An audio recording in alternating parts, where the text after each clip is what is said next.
Hi, everyone. Thanks for being here. Thanks for coming to the White House for your daily briefing on this chilly but glorious day outside. You should have, if you checked your inboxes, a statement from me on European Union actions targeting Iran and Syria. We welcome today's announcement by the European Union of new economic sanctions and other measures against both Iran and Syria. The United States recently increased our own sanctions, as you know, on Iran, and today announced additional sanctions against Syrian officials and entities.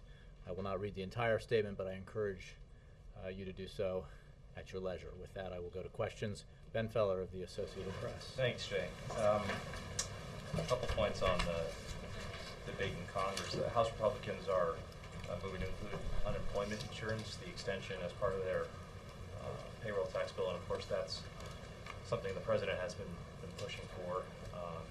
What's your reaction to the fact that they seem amenable to that? Well, the President certainly supports the extension of unemployment insurance benefits. As you know, those additional benefits would not only help families very much in need of help, but that kind of assistance is judged by independent economists to be the most effective means of giving a boost to the economy, because folks who are unemployed are much more likely to spend the assistance that they get and inject it right back into the economy. So broadly speaking, the President, as you know, does support that. In terms of the overall Senate Republican proposal, I think it's important to note that they fall short substantially of what the President has put forward and what Senate Democrats have put forward on the payroll tax cut. The President has called for not just an extension of the existing 2% tax cut, but an expansion to 3.1%, which would give an average American family, working family, next year a $1,550 $1,550 tax cut. That's the kind of money that can help Americans across the country make ends meet, put groceries on the table and in the refrigerator, make a car payment, a mortgage payment, help with school supplies and tuition payments. The Republicans don't do that. They call for simply an extension of the existing 2% tax cut. In addition, the President has called for extending the payroll tax cut to small businesses. 6 million small businesses nearly would be helped by the President's proposal, which is also put forward by the Senate Democrats. There is no assistance in the Senate Republican proposal for small businesses. And what the Senate Democratic bill does is ask that, and this is supported, as you know, by broad majorities of the American people, is ask that the wealthiest Americans, the wealthiest among us, pay a little bit more. Approximately 300,000 taxpayers, the most fortunate among us, 300,000, would be asked to pay a little bit more so that 160 million Americans would get a tax cut. The President thinks that's the right thing to do. Democrats think that's the right thing to do in Congress. Americans of all types think it's the right thing to do. We urge Republicans in the Senate to vote accordingly when that bill comes to the floor, either today or tomorrow. What about the White House reaction to how the Republicans in their proposal yesterday would pay for the payroll tax? They had several provisions. One of them was asking for the wealthy to simply donate money to draw down the deficit. Is that something the White House thinks we can do? A couple of things. One, I just want to note again that their proposal is not, this is not an issue where they both put forward the same payroll tax cut for, the President has put forward, the Democrats have put forward something much more substantial for middle-class Americans and for small businesses. Again, the Republicans offer no assistance to small businesses, no tax cut, and we pay for it in a way that is broadly supported by the American people. I would urge you not to be distracted by window dressing in the proposals that have come forward in terms of pay-fors by the Republicans. The fact of the matter is it's an unbalanced approach that would not and will not garner the same kind of support from the American people that the President's proposal has garnered. One quick question on Europe. I haven't heard the White House yet react, unless I missed it, to one of the big ideas being talked about, which is a fiscal union of the countries, so that they wouldn't only have united currency, but they would actually tie together their budgeting and spending policies, which would obviously be a big deal. Is that something the White House supports? Well, you haven't heard the White House comment on it, and you won't today because it's not an idea that I have heard discussed here in meetings at the White House. Perhaps you might address that question to the Treasury Secretary, but it's not something I've heard discussed here. Yes, Reuters. Jay, is the White House at least encouraged by what the Republicans have been saying over the last 2 days on the payroll tax cut? Boehner said today that he thinks that extending it would help the economy, and even though you don't agree with their pay-fors, they've put forward a plan on that, and there seems to be an interest in extending it. Are you finding? Well, there's no question that there has been some progress, some movement, because as you heard over the weekend, one of the top Senate Republicans said he did not support an extension, just a simple extension of the payroll tax cut. And I believe the Senate minority leader, only a few days ago said it would have no positive economic benefit. Now he's saying it would. That's progress. That's good. And I think it's not just because we're saying it. In fact, I'm sure it's not just because the president's saying it and the administration's saying it, but because they're hearing it from the American people. They're hearing it from businesses who would be helped not just by the president's small business tax cut, but by the expanded tax cut to 160 million Americans who would then use that money to pay bills, to make purchases, and thereby boost the economy and cause it to grow and cause businesses to hire. So, yes, that's progress. But let's be clear that they are still not proposing, setting aside pay-fors, they are still not proposing what the president believes is the right remedy for the economy, the right medicine, if you will, which is not just to extend the tax cut, but to expand it, make it bigger. This year, 160 million Americans got on average an extra $1,000 in their paychecks because of that tax cut that the president and Republicans agreed to and the president signed into law a year ago. That will expire, resulting in taxes going up if nothing is done. But this year, the president believes for 2012 that tax cut ought to be expanded, because that's the surest way we can assist the economy, help it grow, and help it create jobs. So, and then of course he's added something that Republicans apparently do not support, which is, even though numerous leading Republicans said in the past that they would support a payroll tax cut for small businesses, they have not included that in their proposals. Are you seeing a basis for compromise? You say it falls short, but do you see a basis for Well, compromise? look, there's been progress. We're focused on a vote that's going to take place either today or tomorrow in the Senate on a bill that we believe is the right medicine, that we believe gives the kind of support to American taxpayers that they deserve as we continue to emerge from the worst recession since the Great Depression. We urge Republicans to vote for it, to hear the voices of their constituents who support it and who support the way it's paid for, as proposed by Democrats and as supported by the president. If and when that vote comes to pass and does not clear the bar established by opposition, we can discuss what other means there are to getting to the solution which is necessary, which is the assistance through tax cuts that the American people deserve. One other topic, quickly.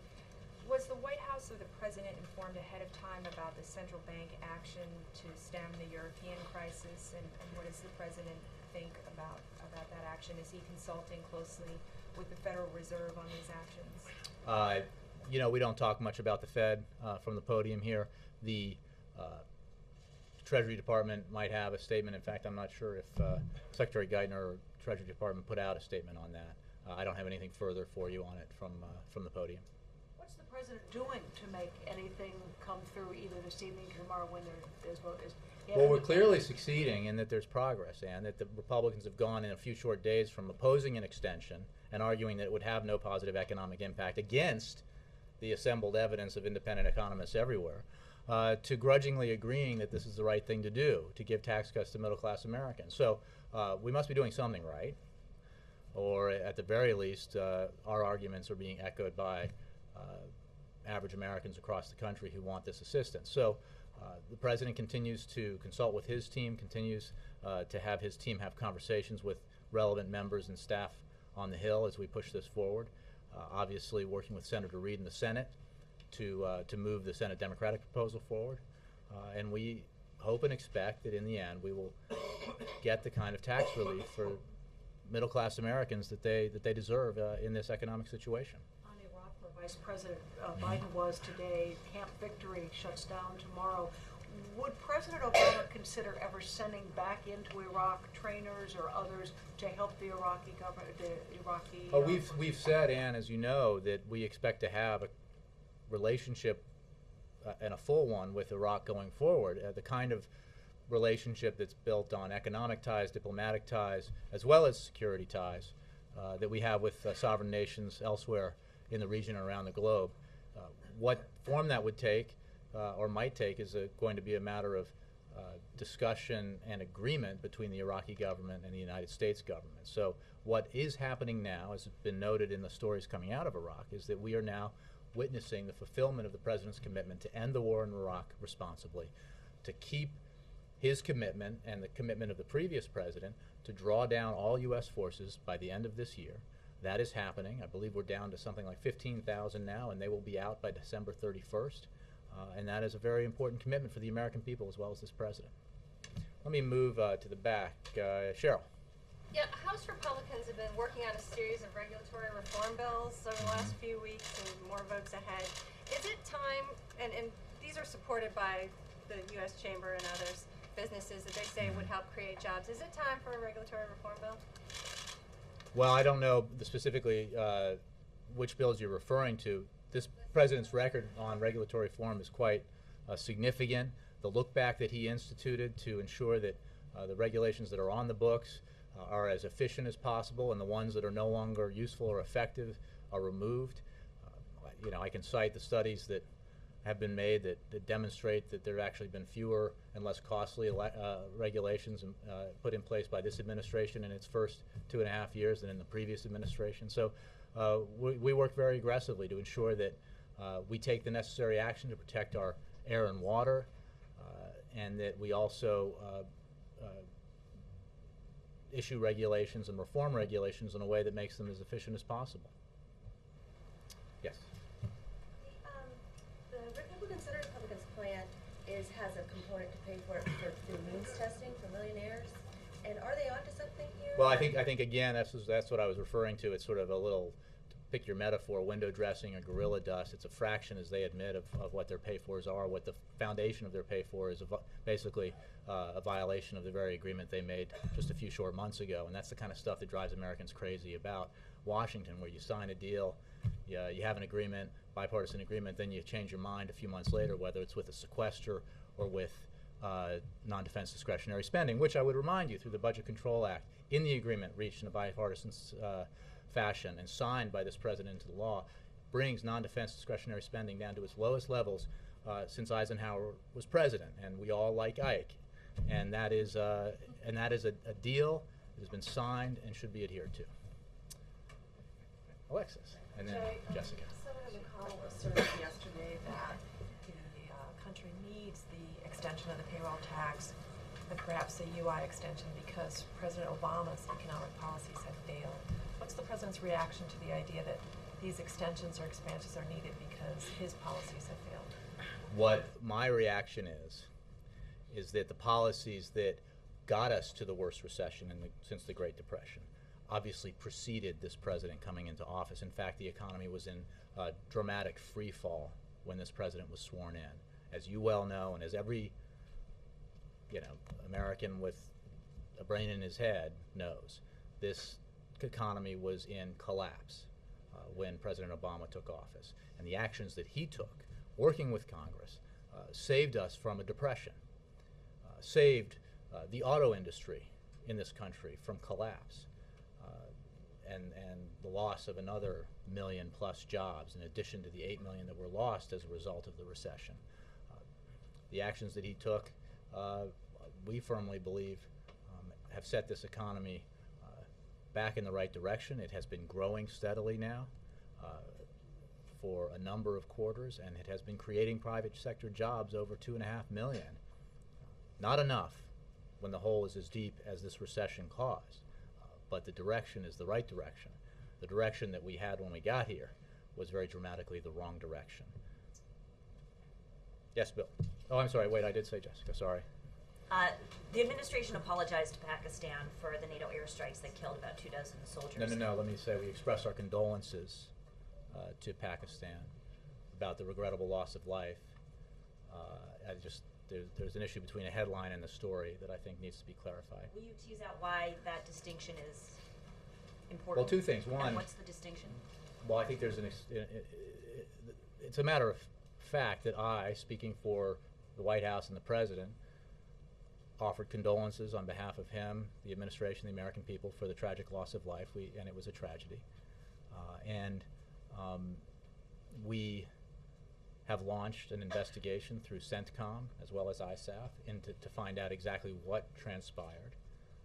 But maybe I'm preempting what your question was, but there was obviously no apology, and there was an expression of condolences. Why is it important that no one from this podium and from this White House issue an apology? Well, we're in the middle of an investigation, actually at the early stages of an investigation into what exactly happened. So I think that the expression of condolences for tragic loss of life conveys a sincere sentiment about our feelings, the President's feelings, and the administration's feelings, and it goes to the importance of the relationship that we have with Pakistan. But we have to be clear about what just the premise of your question is established as we move on. My question was going to be, why Okay. was the apology, as I was going to phrase it, was from Secretary of State Clinton, not the President, but let me just cut to it. But I said very clearly from here that on behalf of the President and the entire administration that the expression of condolences So we all was know forthcoming. what the subtext of a lot of this is, and there was a report this morning that there may be domestic politics at play. That so is can you utter just address nonsense, that? Okay, and I can that's just what tell it you that is. the problem with the story that you reference is that somebody wrote a headline that had no bearing on the actual story. The story discussed the decision to express our condolences, which is not what's reflected in the headline. I did say, no, Bill, yes. Yesterday, the President accused the Republicans of playing politics with the payroll tax issue, but how is it that he isn't doing the same thing and that you're not doing the same thing from this podium? Because you're talking about a plan that Democrats have, which is not likely to make it through the Senate in the end, and neither is theirs likely to make it anywhere. So there must be politics involved here. Well, it's Because- Washington, so obviously this is a political process when you have members of both party in Congress having differing opinions about what the right course of action is here. But what the President's put forward and Senate Democrats have put forward is what he and they believe is the right course of action, and it happens to be in very much in sync with what the American people believe is the right course of action. And I have certainly allowed for the fact that that measure may not pass, and that if it does not pass, we will move forward and try to find a way to reach an agreement that ensures that the American people, 160 million of them, get the kind of tax relief that this President firmly believes they deserve and need next year. So we will get to that point if it so comes to pass. But we obviously believe and hope that Republicans, and there's been some signs of movement among a handful of Republicans on this issue, that Republicans will, if you will, come to their senses, hear the voices of their constituents, and say, on balance, it is worth giving 160 million American taxpayers a tax cut of $1,500 by asking 300,000 taxpayers to pay a little extra. My question is, how can he accuse I mean, them that's of not playing even, that's more like politics? this, isn't it? How I can mean, he, it's- with a straight face, accuse them of playing politics? Granted, you both want Well, the same thing. what I would say is the President has been utterly consistent in his support for this proposal and his argument about why it's so important. It's been an important component of the American Jobs Act since the day he laid it on the table, and he's argued for it ever since. What we have heard in just a few days is a lot of different points of view, not just from Republicans, but sometimes from the very same Republican in a matter of hours or days about whether or not they even support giving tax cuts to the middle class of, here in America.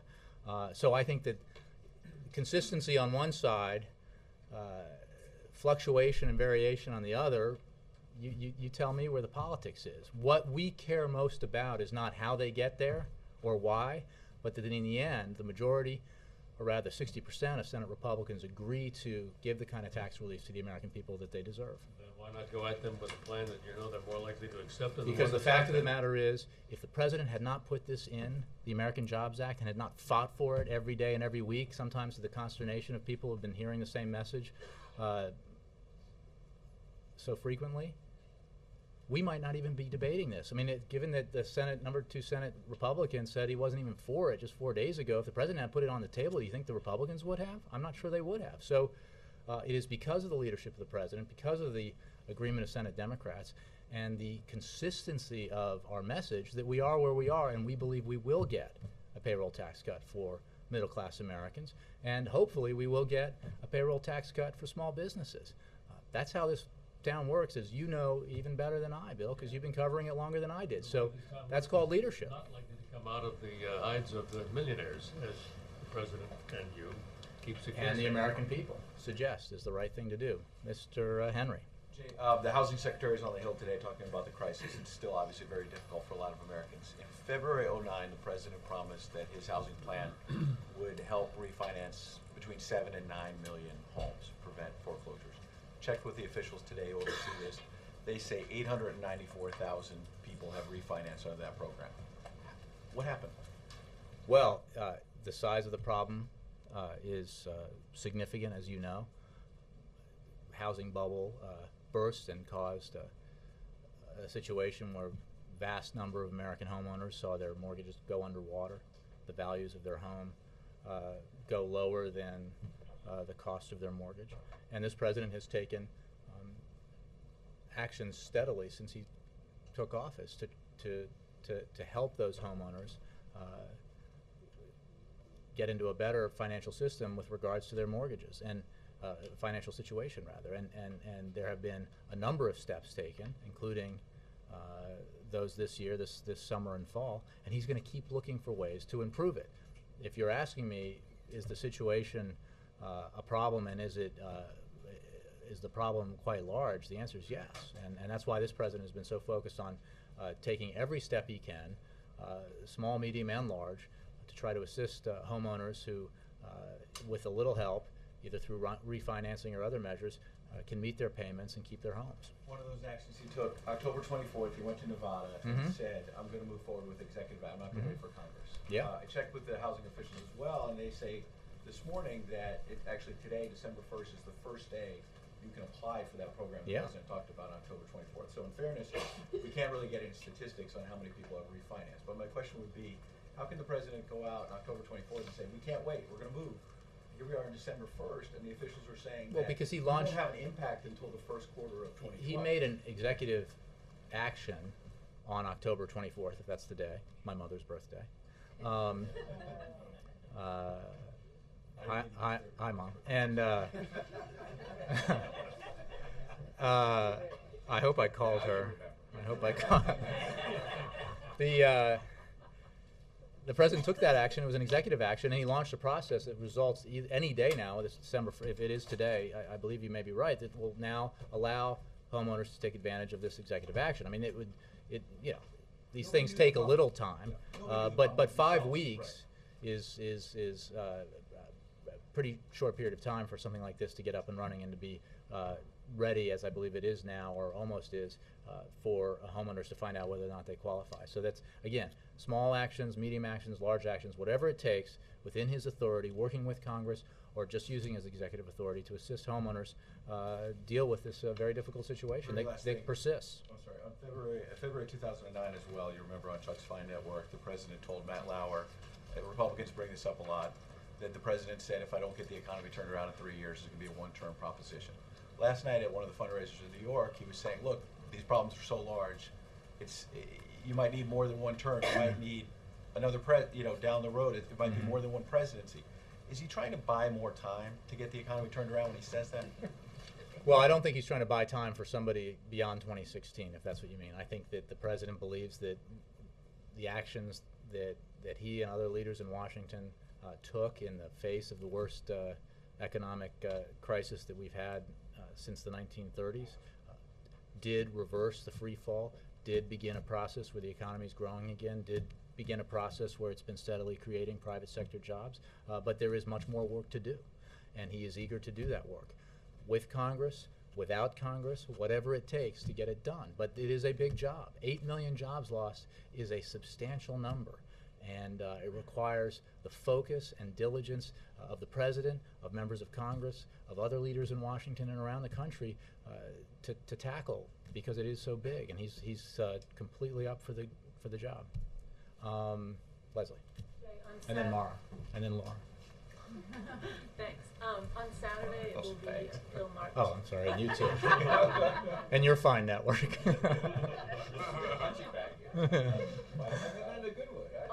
On Saturday, it will mark 2 years since the American contractor Alan Gross has been held in Cuba. His wife has been rather vocally critical of the administration in recent days as it comes up to the anniversary.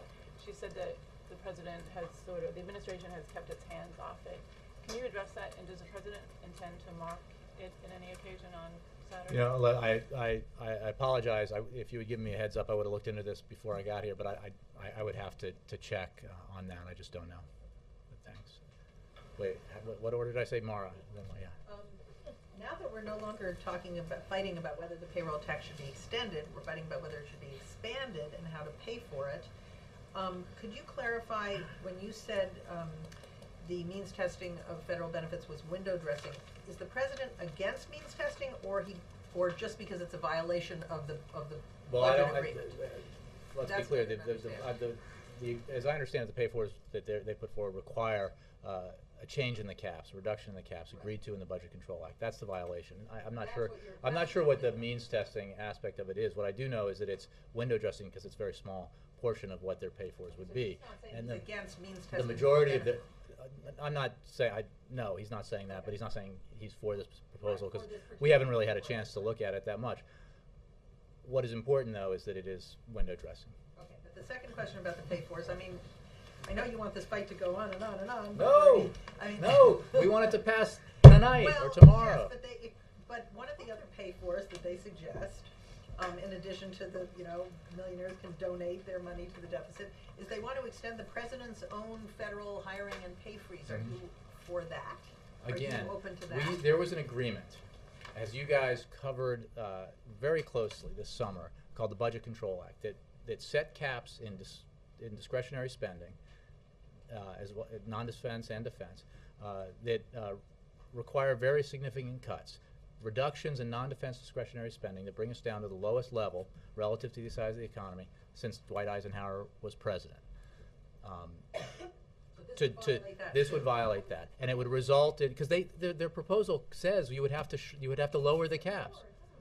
It just increases it, right? It means that you prevent. It lowers the caps more so that you cut energy, you cut education, you cut Head Start, you cut all the things. So in other words, rather than ask 300,000 American taxpayers, millionaires and billionaires, to pay a little bit extra, you stick it to the very people you're trying to help through the payroll tax cut.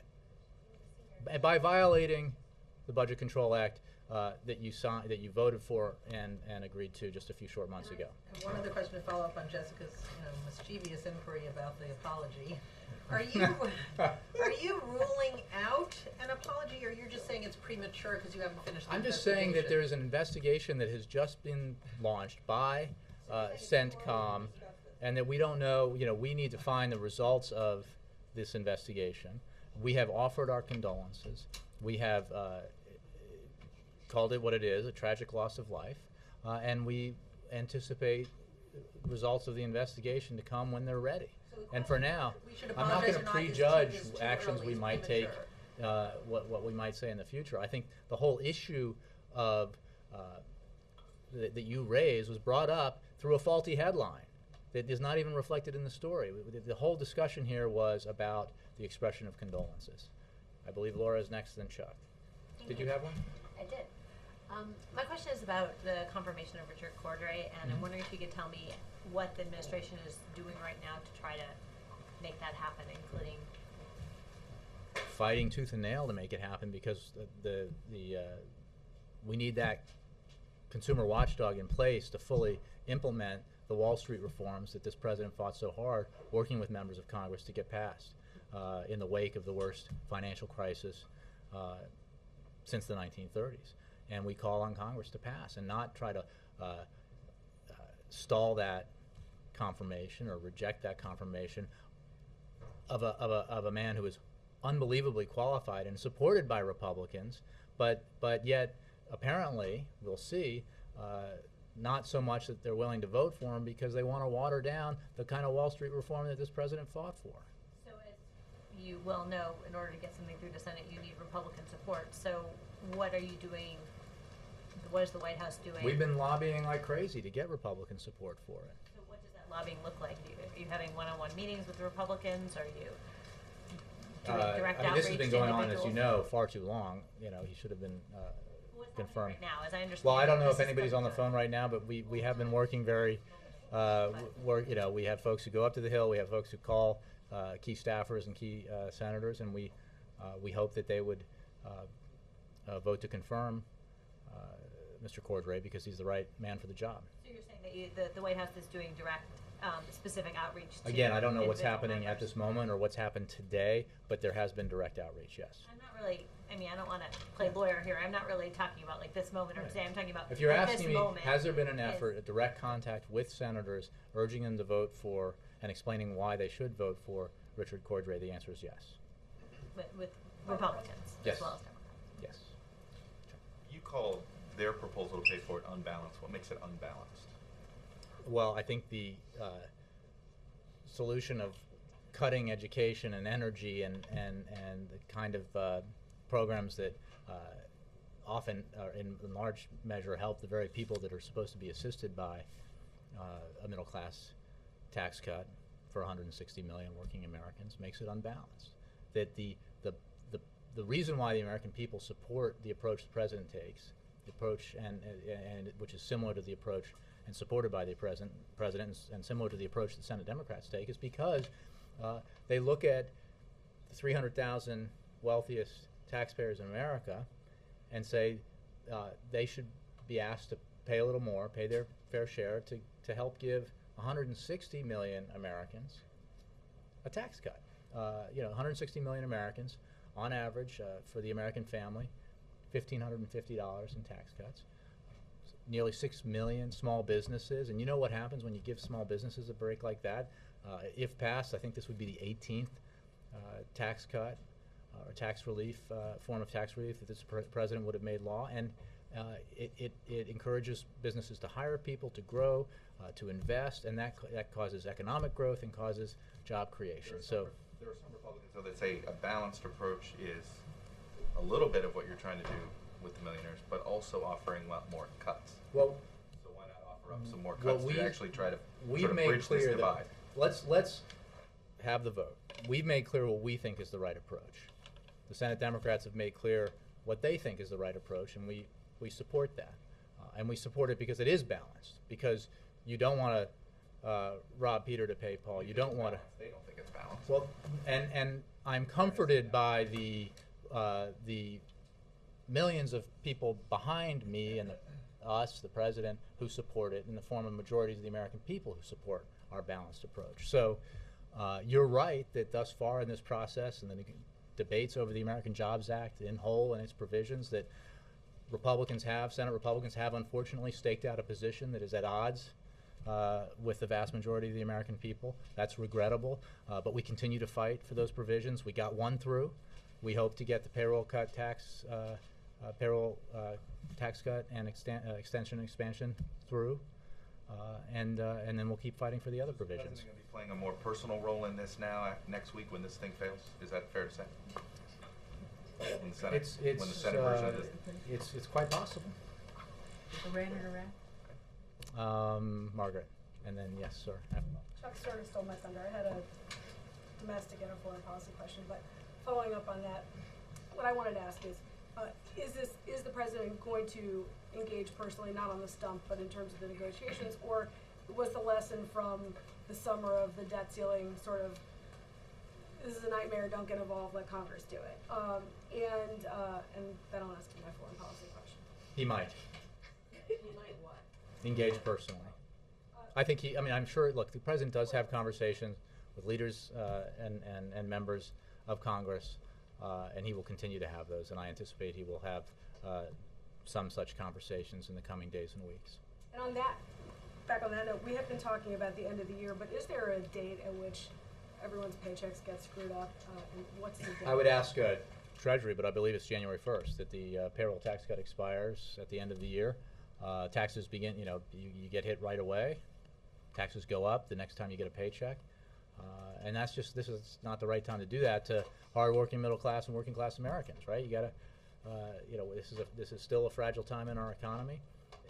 Outside independent economists have said very clearly that payroll tax cut extension and expansion has a very positive impact on economic growth and on job creation, as does the extension of it to the small businesses. So we cannot let this process result in a vote that raises taxes on middle class Americans because a section of Congress not supported by the majority of the American people wants to protect the tax benefits of 300,000 Americans. The Vice President is there. Does President Obama believe that Turkey is doing enough with regard to Iran? I know with Syria they've come forward this week in a way that's been really helpful to the U.S.'s policy, but is President Obama and is Vice President Biden asking Turkey to take additional steps on Iran, and what do they need to do? I would maybe take part of your question in terms of what specifically the Vice President's conversations will be like in Turkey or the messages that he's carrying. I mean, broadly on Iran, we have been very focused on and pleased by the international consensus that has been developed over these several years to sanction Iran, to pressure and isolate Iran, and that continues today, as I announced at the top of the briefing. Who was it? Iran and Iraq. Hold on. Yes, I think I said you. Tell me your name again, sir. Tejinder Singh. Nice to see you. Can you please confirm, following up on Jessica's question, that the White House received an advice from the American diplomats in Pakistan asking for an apology? Again, I would encourage you to read that story, because although the headline said one thing, the story said something else. There was a suggestion from our embassy in Pakistan that a message of expressing condolences be taped. We didn't do that, but I personally got up here and expressed condolences on behalf of the President and the American people. Secretary Panetta has done the same thing. So that message has been delivered.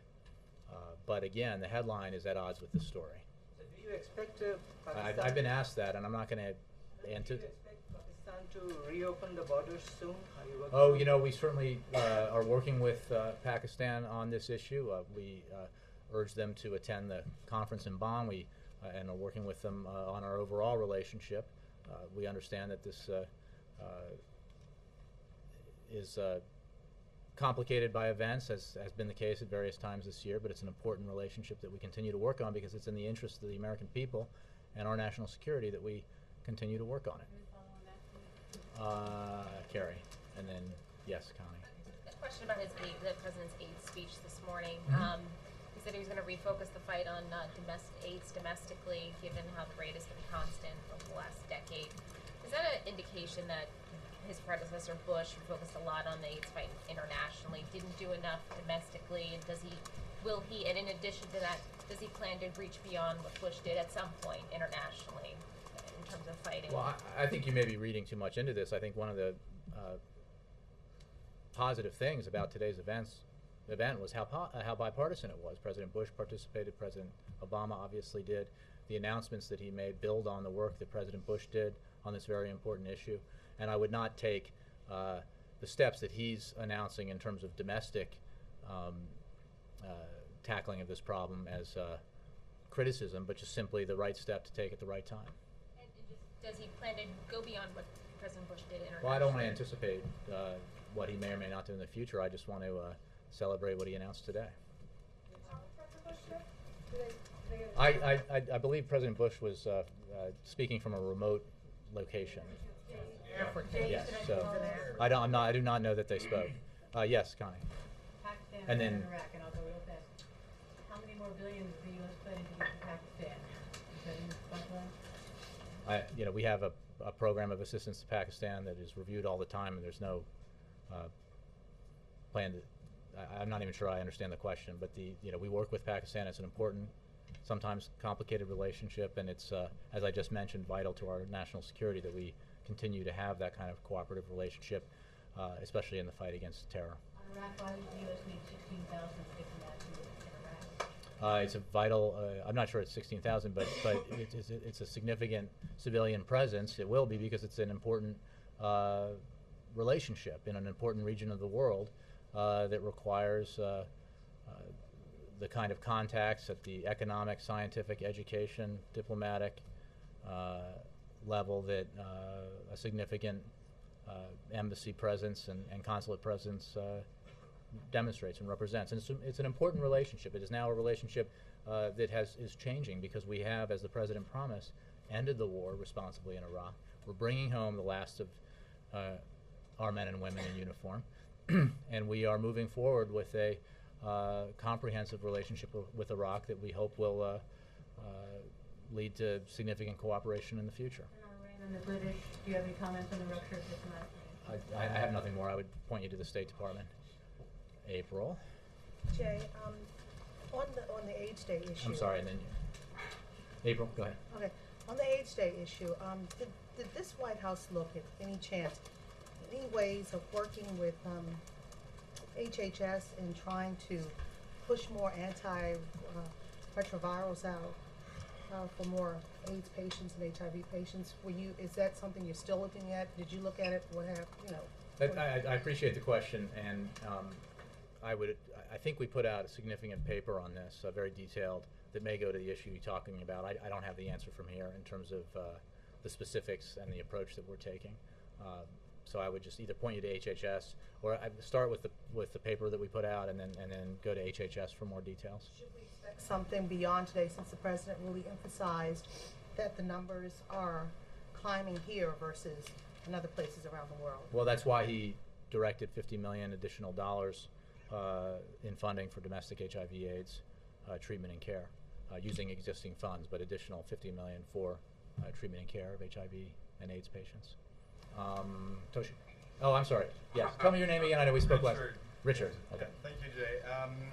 Next week, the Canadian Prime Minister will be in town to sign a new comprehensive border security deal. 9 months negotiation. It's pretty fast these days. Is there any new terrorist threat that would justify such a fast signing of a treaty? You know, I would urge you to come back to me with that question. I don't have an answer. I don't have anything specific on that visit next week. But maybe our folks at the National Security Council can help you. Toshi. Thank you, Jay.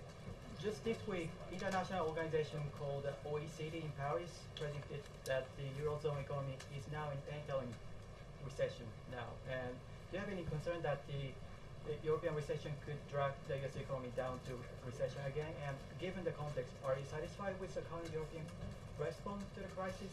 There was a meeting on Monday, but are you satisfied and confident? Well, as I've said before, we believe that the Europeans have it within their capacity to deal with this problem, and that they need to do so conclusively and quickly. They have taken some positive steps. They obviously need to take some more steps. And we are advising and consulting with them, given our significant experience on matters similar to this. Regarding your question about the OECD and the economic headwinds created by Europe, they are a concern, as this president has said, and Secretary Geithner and others, Dr. Kruger, who was here with me just a few days ago, which only reinforces why we need to act so aggressively on the things that we can control directly, like cutting taxes for 160 million Americans here at home, expanding that tax cut in 2012, expanding it for individuals and expanding it to small businesses. Those are the kind of steps we can take that will help our economy grow, will help it create jobs, and will insulate us from potential future shocks, whether they come from Europe, or as they did earlier this year from Japan, or the Middle East. So we need to take the action that we can take. And obviously this president believes that we should be doing more than just extending and expanding the payroll tax cut.